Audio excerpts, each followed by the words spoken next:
Welcome to Graya Load. I'm Anthony, and Microsoft has released a all-digital Xbox One S.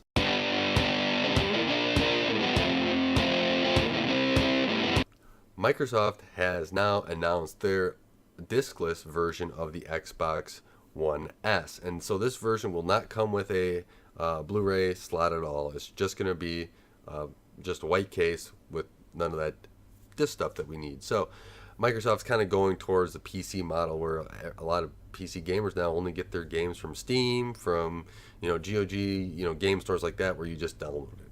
And Microsoft's also going to be including on this console that it is releasing May 7th. They're including 3 games: Minecraft, Sea of Thieves, and Forza Horizon 3. So you get 3 games with that bundle for $249. Now, I think that price is a little high. Granted, you're getting 3 games, but it makes sense if you like those 3 games, right? Just like if, when they bundle games with graphics cards, it only makes sense if you are going to be playing those 3 games or want those 3 games.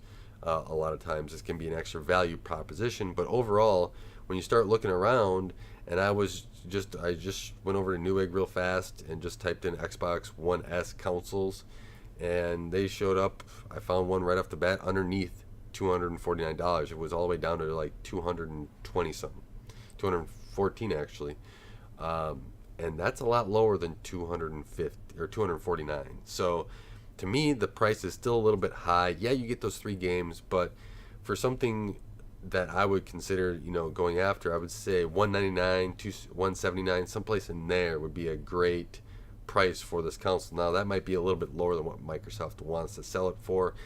I don't know any of that insider detail, but to me, that's kind of where I would like to get that price point. In fact, I would probably even consider one for even getting for a family member or something like that if it was that price, so that they could have some of that content. I mean, heck, the price I see on Newegg right now, I might pick one up just to have, and for a family member, maybe my parents or something that they won't game, but they might use it as just a whole bunch of other stuff. And then when I go up there, I can go download a game and play it as well. Granted, it won't be as nice as my systems down here, like my desktop or even the Xbox One X, but it's just something there. So my thought is, yeah, the price is a little high, and yeah, that's the way it is right now. But if Microsoft goes through, and that's like Microsoft's still in the Xbox One S, MSRP is $299, so this is $50 cheaper, but maybe they're just going to let resellers price it on where they kind of can still make a profit on it, and it might just drop and slide down and fit in its natural price point, kind of where it should be, which I hope it does. I think that this could be a product where people want to actually have. They don't want to have a disc. They don't want to have discs around their house, and this makes a lot of sense. I do understand all those people that are going to be like, hey, I need a disc and I want a disc. I'm not going to want anything else. And I understand that too. My Xbox One X, if I were to get another one or get another system, I kind of would want a disc that plays, 4K Blu-rays and everything else, so that the Blu-rays I have, I can still play, right? I kind of like that item too, but I can also see an all-digital side where there's areas in, even my own house, if I want to put one in there, that I would want all digital. I don't want discs going up there. I just want something that's streamlined and that you can get access to. So, Plexbox and everything else. I also think that there's another point to this where this could be a whole media like center type style thing. Like, you have, your Plex access, your Netflix access, your Amazon TV, there's a whole bunch of media that you can basically consume on the device as well. And if it slides into that $199 price range around there, I mean, that makes a lot more sense. You can do gaming on it too if you want. You can, all of a sudden it opens up a whole new, avenue to basically create more income for Microsoft and target a whole, another category where they're getting that price down a little bit that approaches on some of those other streaming devices that are already out there. But then you can also get, the exclusive games and everything else that that these other things don't have. Right? It's not going to compete with the low-end Roku's, but, some of the higher-end streaming devices it could compete with. So there's that aspect too that I'm going to be keeping my eye on, because that could be something that is actually attractive to people out there as well. But one other thing I want to touch on that Microsoft has announced as well is Xbox Game Pass Ultimate, and this is interesting too. Now, I've tried out Game Pass. I do also have Xbox Gold. It's been so cheap, and whenever it's dirt cheap, I pick up something else. So it's like extended for like another like 2 years. I don't know why, but it is.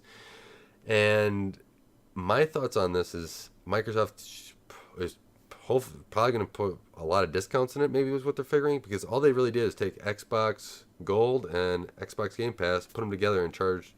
They just added a plus symbol and put an equals, and then they just made the two combined and put the same price on it. So it's not really like any incentive, like, hey, get this Xbox Game Pass Ultimate and you get a discount on all this stuff. No, we took Xbox Gold, Xbox Game Pass, put them together and packaged it, and then added those two price points and charging you the same. So there's not really an incentive to jump over to the Xbox Game Pass Ultimate. And with all the deals that are out there with Xbox Gold and even some of the Xbox Game Pass, where you can get 3 months for $1 right now, I think it's your first 3 months. There's incentives out there to go and get that. The Xbox Game Pass Ultimate is going to have to try to compete with it well, and then so it's Microsoft competing with Microsoft, where I think that they could have done a better progression, maybe put in that $12 range and had it incentivized. So if you get both of them, the Xbox Game Pass and Xbox Gold, you have that.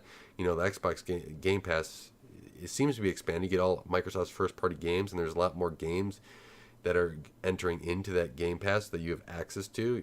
You don't own them at all. You just have access to them. You can download and play them. They may go in and out.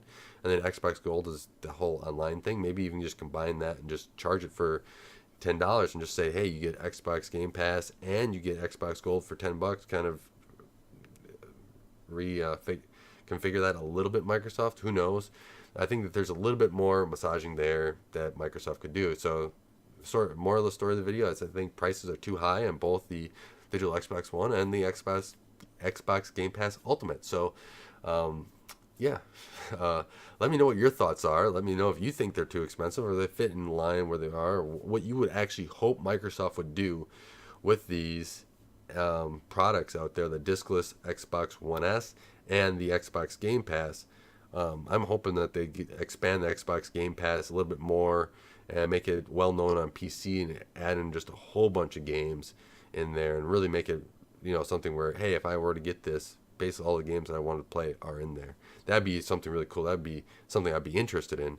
But I really want to know what your thoughts are, because some of the best ideas are coming from the comments, and I think Microsoft should actually pay attention to what consumers actually want. So with that, I want to thank you for watching. Thank you for taking the time to help support Graya Overload and helping this channel grow. I really appreciate you guys have done an amazing job, and I really, really do appreciate all the effort you do in helping this channel expand. Until next time, don't forget to like and subscribe.